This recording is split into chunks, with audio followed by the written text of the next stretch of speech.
नागपूरच नाही तर विदर्भातील सर्वात मोठ्या डिजिटल चॅनलच्या ऑफिसला आज भेटण्यासाठी आपण आलो आहोत। एक सर्वसाधारण पत्रकारितेपासून सुरू झालेला हा प्रवास आज विदर्भाच्या डिजिटल चॅनलमध्ये नामांकित झालेला नंबर 1 पोझिशनवरती आजच्या घडीला आपल्याला पाहायला मिळतंय। संपूर्ण महाराष्ट्रच नाही, विदर्भच नाही तर संपूर्ण भारतातल्या बातम्या आपल्याला या चॅनलवरती पाहायला मिळतात। आता इतरत्र कोणी नाही, WH न्यूज आणि त्याच न्यूजचे संचालक आज विजयजी खवसे आपल्यासोबत। नमस्कार। नमस्कार। नमस्कार। सर्वसाधारण पत्रकारितेपासून आज एक मोठं डिजिटल चॅनल म्हणजे डिजिटल चॅनल आपल्याला पाहायला मिळतंय परिसराचा। कसा होता प्रवास तुमचा? कुठून प्रेरणा मिळाली या क्षेत्रासाठी? नक्की सुरुवातीची जी माझी पत्रकारिता जी होती माझ्या एका गावामधून सुरुवात केली मी। अमरावती जिल्ह्यातील चांदुरलीमध्ये एक छोटंसं गाव थुगाव, त्या गावामध्ये जवळपास 300 लोकवस्तीचं ते गाव। पण लहानपणापासून वाचनाची सवय आणि डॉक्टर बाबासाहेब आंबेडकरांची विचाराची प्रेरणा घेऊन एक पत्रकारिता सुद्धा आपण केली पाहिजे, कारण डॉक्टर बाबासाहेब आंबेडकर सुद्धा एक पत्रकार होते आणि त्या पत्रकारितेच्या माध्यमातून सर्वसामान्यांना न्याय मिळतो असं त्यावेळेस बोलल्या जात होतं। म्हणून तेच माझ्या डोक्यात एक घुसलं की नाही, न्याय मिळून जर द्यायचं असेल तर पत्रकार बनलं पाहिजे। तर मग पत्रकार कसं बनेल हा एक माझा एक टर्निंग पॉईंट खूप महत्त्वाचा आहे। तो अजूनपर्यंत मी कोणाला सांगितलं नाही। आज तू मला या ठिकाणी माझ्या WH न्यूजला भेट दिली त्याबद्दल तुझे सुद्धा म्हणजे धन्यवाद मानतो। आणि हा दीपक न्यूजवाला आहे स्वतःचा परिचय करून दिला नाही तो, विशेष म्हणजे हा सुद्धा एक चांगला पत्रकार आहे आणि चांगलं काम सुद्धा करतो आहे डिजिटल मीडियामध्ये। एक माझ्याच घरी एक स्वतः एक प्रकरण झालं होतं भावाचं, आणि त्यावेळेस मी नागपूरमध्ये असताना मी त्यावेळेस पेंटिंगचे काम करायचो। म्हणजे जे जाहिरातीचे होर्डिंग बोर्ड जे लिहिल्या जात होते ते काम मी करायचो त्यावेळेस मग मला घरी तिथून इथे निरोप आला। पण दुर्दैवी त्यावेळेस माझ्या भावाचा मृत्यू झाला होता, तिथे जाणं झालं नाही। पण त्यानंतर मग मी गेलो तिथे। गेल्याच्या नंतर मी पूर्ण स्टोरी ऐकली, ते स्टोरी समजून घेतली आणि मला वाटलं का हे तर खूप मोठी घटना आहे, तर अशी व्हायला नव्हती पाहिजे। त्याच्यामध्ये चुका कोणाकोणाच्या त्या शोधून काढल्या। मग मी बऱ्याचशा लोकांनी सांगितले मला ते की याची चूक आहे त्याची चूक आहे, त्या सगळ्या गोष्टी मी ऐकल्या आणि त्याचं सगळ्यात पहिलं जे निवेदन आहे मी तयार केलं। आणि ते निवेदन मी जे आहे SP म्हणजे पोलीस स्टेशनला नाही, डायरेक्ट SP ते दिलं। आणि आमदार तेव्हा आमच्या इथले चांदूर रेल्वेचे पांडुरंग ढोले आमदार होते, स्वर्गीय, आता हयात नाही आहे, खूप चांगलं व्यक्तिमत्व होतं।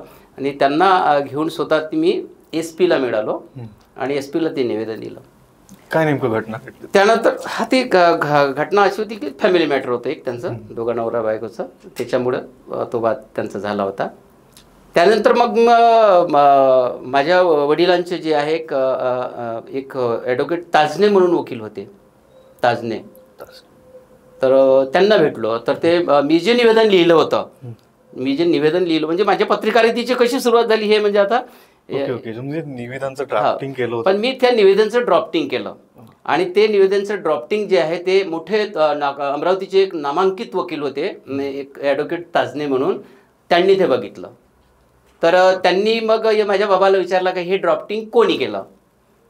तर मग माझ्या मुलाने केलं। मग तुझा मुलगा किती शिकला आहे? 12वी शिकला आहे। मी तेव्हा 12वीच पास होतो, 12वी पास झालो होतो त्यावेळेस।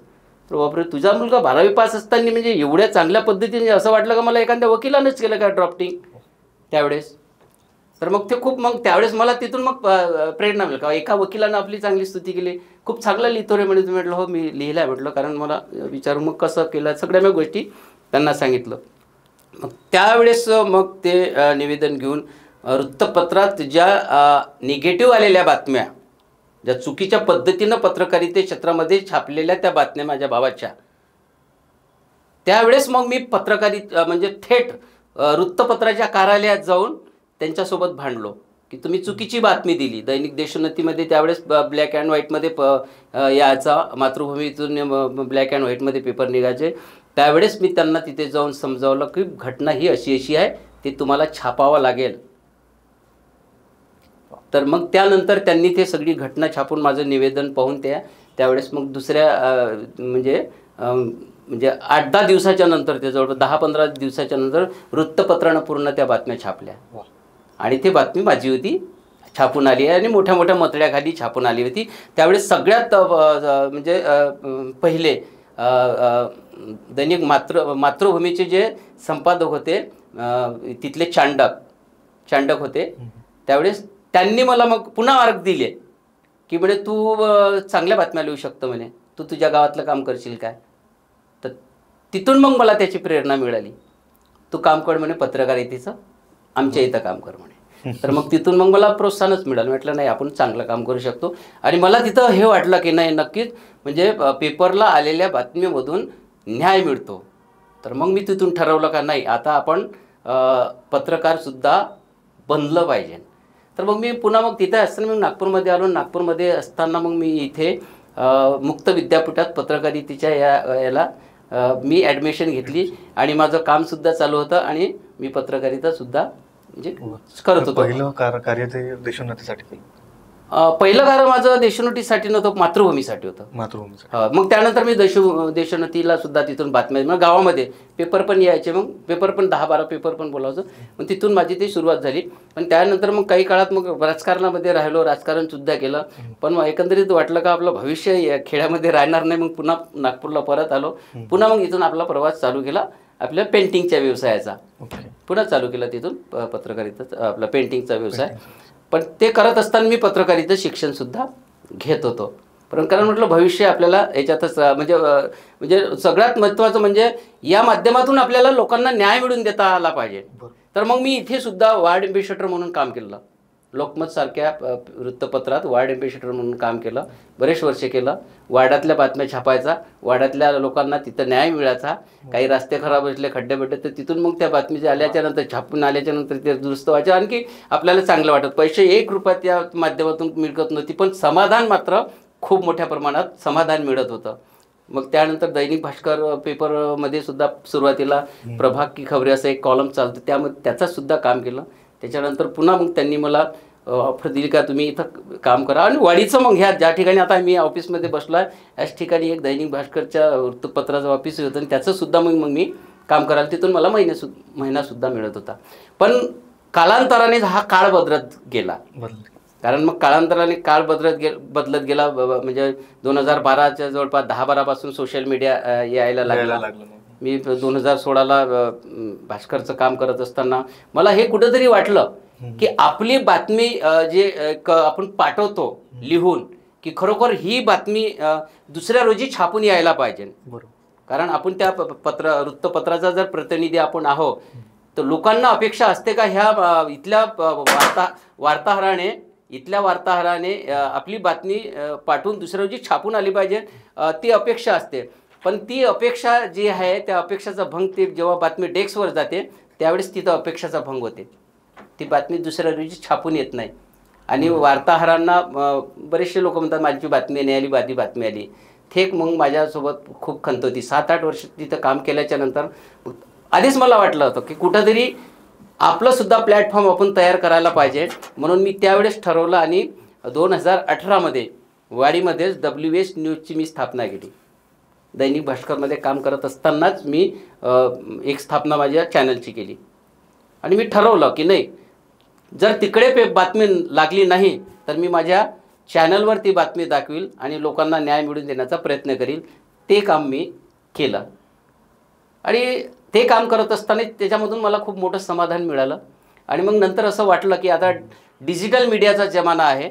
आता आपण कोणाची गुलामगिरी केल्यापेक्षा लोकांना खरोखरच बातम्यातून न्याय मिळवून द्यायचा असेल तर आपलं स्वतःचं प्लॅटफॉर्म तयार करायला पाहिजे. म्हणूनच मी हे WS न्यूज हे प्लॅटफॉर्म तयार केलं. आणि त्या माध्यमातून आता तुम्ही बघतच आहे आता स्टुडिओ तयार झालेला आपला चांगला. मला वाटतं किती वर्ष झाले चॅनल WS न्यूज? नाही, माझं WS न्यूज मी 2016ला चालू केलं.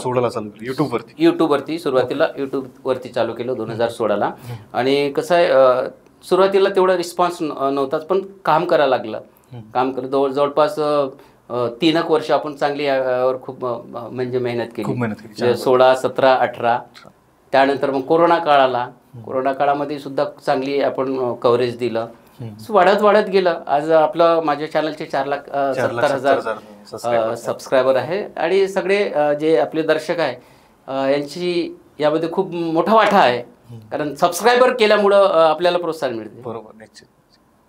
ह्या सगळ्या कामाची श्रेय कुणाला जाणार, म्हणजे कुणाचा पाठिंबा सर्वात जास्त लाभ बघतो? नाही, या कामाचं सगळ्यात म्हणजे पाठिंबा मला टेक्निकली तेवढं नॉलेज नव्हतं. टेक्निकली जे म्हणजे युट्यूबचं चॅनल कसं बनवायचं आणि त्यानंतर मग एडिटिंगचा पार्ट येतो, ते कसं करायचं. एडिटिंगचं पार्ट, एडिटिंगचं सुद्धा एक मोठं एक आहे. मग माझं एक विशेष आहे, मला एखादी गोष्ट कोण जर एकदा जर सांगितली तर ते मला वारंवार सांगायची काही गरज नसते. असंच एक मी गावामध्ये गेलो असताना माझं एक आहे डेकोरेशनवाला अरविंद सोनवणे नावाचा मुलगा आहे. त्यांनी मला असं मोबाईलवर सांगितलं की हे एक सॉफ्टवेअर आहे, म्हणजे त्याच्यामध्ये एडिटिंग चांगलं होते, काइन मास्टर नावाचं सॉफ्टवेअर आहे, एडिटिंग चांगलं होते. त्याने एकचदा मला थोडं सांगितलं आणि माझ्या मोबाईलमध्ये देऊन दिलं मला. मी आल्याच्या नंतर मी ते ट्राय केलं, एडिटिंग तर जमते म्हटलं, याच्यात केलं आपण. आणि मग एडिटिंग होते म्हणून आम्ही पहिलीच बातमी वाडीतली दाखवली. मग वाईस वगैरे हे त्या सगळ्या गोष्टी आल्या, तिथून आपण करत करत करत करत आपण तिथे पोहोचलो.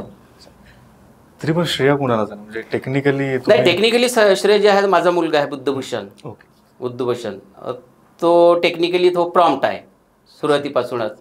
तर मग त्यानं थोडंसं दिलं का नाही पप्पाजी आपण करू शकतो, म्हणजे आपलं चॅनल उभं करू शकतो आपण, असं करायचं, ते एडिटिंग, ते व्हिडिओ मग असा अपलोड करायचा. ह्या गोष्टी त्यांनी सगळ्या मला शिकून दिल्या, म्हणजे अपलोडिंगचं वगैरे.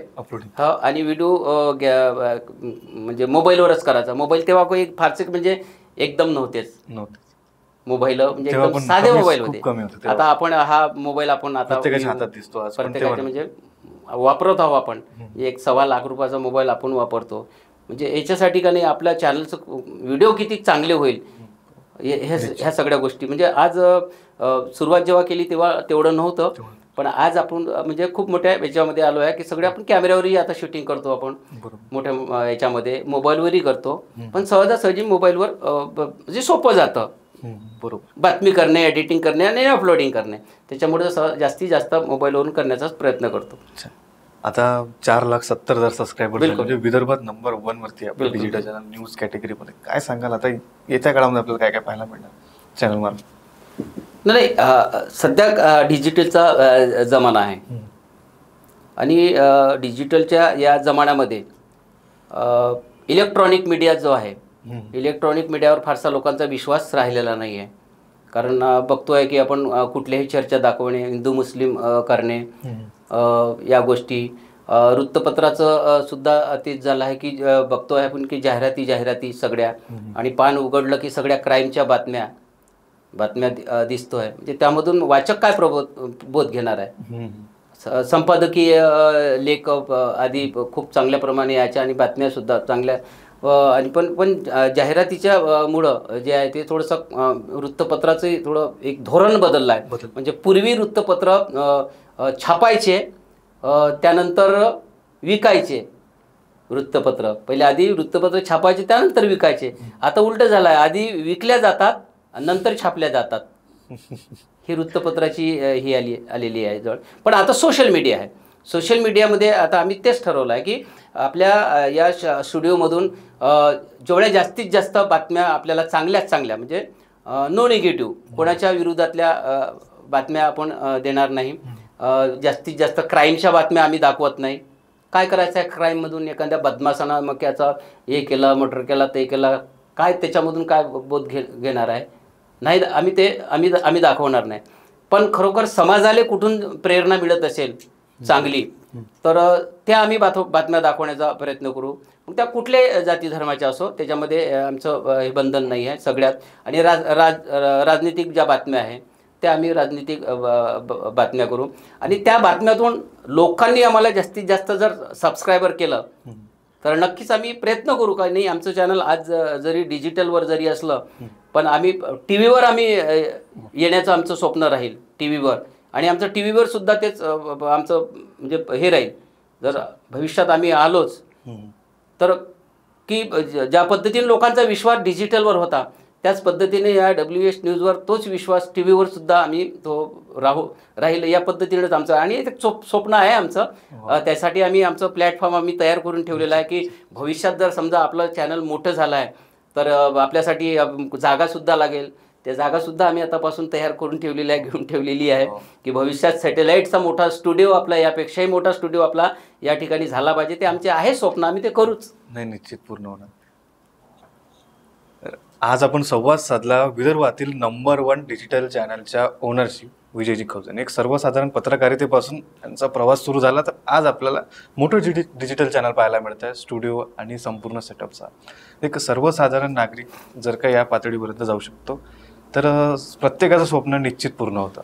या आजच्या संवादाहून आपल्याला शिकायला मिळतं. काय वाटतं तुम्हाला यांच्या चॅनलबद्दल? सबस्क्राईब केलं आहे का? नसेल केलं तर आत्ताच सबस्क्राईब करा. सर्व ताज्या घडामोडी तुम्हाला इथेच पाहायला मिळणार.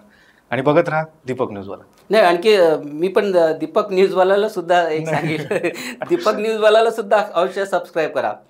कारण दीपक न्यूजवाला सुद्धा तुम्ही सांगितलं नाही त्यांना की तुम्ही सुद्धा WH न्यूजचीच प्रेरणा घेतली आहे. नाही, निश्चित आम्ही सुद्धा त्यांचीच प्रेरणा घेऊन असतो. दीपक न्यूजवाला. आणि आम्ही म्हणजे महाराष्ट्रातले राहू, विदर्भातले जेवढी असे युवक जे आहे, जे कोणी डिजिटल मीडियामध्ये येत असतील, सगळ्यांना आम्ही मार्गदर्शनसुद्धा करतो. सगळ्यांना सांगतो आम्ही की कोण्या पद्धतीनं काम करायचं आहे म्हणून. तर नक्कीच तुम्ही दीपक न्यूजवालाला सुद्धा सबस्क्राईब करण्यास विसरू नका. धन्यवाद.